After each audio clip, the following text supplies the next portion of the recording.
Procesi i shkëmbimit dhe i dorëzimit të viktimave i parashikuar si pjesë e fazës së parë të planit të paqes po ecë ngadalë dhe me komplikacione pas lirimit të 20 pengjeve të gjallë dhe dorëzimit të mbetjeve mortore. Të disa pengjeve të tjerë me 13 tetor, Hamasi ka dorëzuar 4 trupa të tjerë gjatë natës, por pala palestineze kërkon kohë dhe shtesë duke argumentuar se disa kufoma mbeten ende në rronoja të zonave të shkatruara, sipas mediave izraelite që edhe disa trupa të tjerë të dorëzohen brenda ditëve në vijim, por afatet e parashikuara fillimisht nuk janë respektuar. Qeveria izraelite reagoi ashpër ndaj ngadalësimit. Autoritetet paralajmërojnë se çdo zvarritje e qëllimshme do të konsiderohet shkelje serioze e marrëveshjes dhe do të mund të sjellë masa të mëtejshme. Kjo deklaratë së bashku me shqetësimet për siguri ndikoi menjëherë në vendimin për të mos rihapur menjëherë kalimin e Rafahit, pavarësisht se dorëzimin e trupave ishin kushte për rifillimin e disa formave të ndihmës humanitare.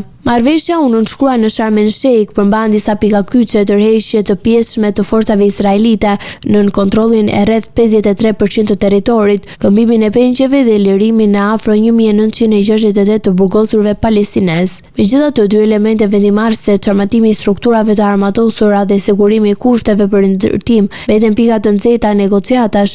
Izraeli kërkon çarmatimin e plotë të Hamasit. Hamasi, sipas raportimeve, ka propozuar të dorëzojë armë të rëndësishme si raketat më të mëdha një entitet palestinez ose arab, por dëshiron të mbajë disa arsenale të tjera për ata që duan të drejtën për vetëmbrojtje. Nga terreni vijnë lajme shqetësuese për shfaqjet e dhunës së brendshme, raportet e përleshjeve dhe ekzekutime midis gardave dhe bandaleve rivale që komplikojnë më tej përpjekjet për stabilizim dhe verifikimin e gjendjes së pengjeve të tjerë. Kjo situatë bëjnë të vështirë krijimin e një mjedisi të besueshëm për verifikimin e të dhënave dhe për kryerjen e veprimeve humane, si dhe rikthimin e trupave dhe shpërndarjen e ndihmave. Komunitetet ndërkombëtare po ndjekin ngjarjet me vëmendje. Aktorë ndërkombëtar që ndihmuan në negociata kërkojnë mekanizëm verifikimi dhe afate të qarta për zbatimin e fazave të marrëveshjes për të shmangur përsëritjen e krizave. Për momentet, familjet e pengjeve dhe të viktimave presin sqarime të shpejta dhe veprime konkrete, ndërsa çdo vonesë rrit rrezikun që armpushimi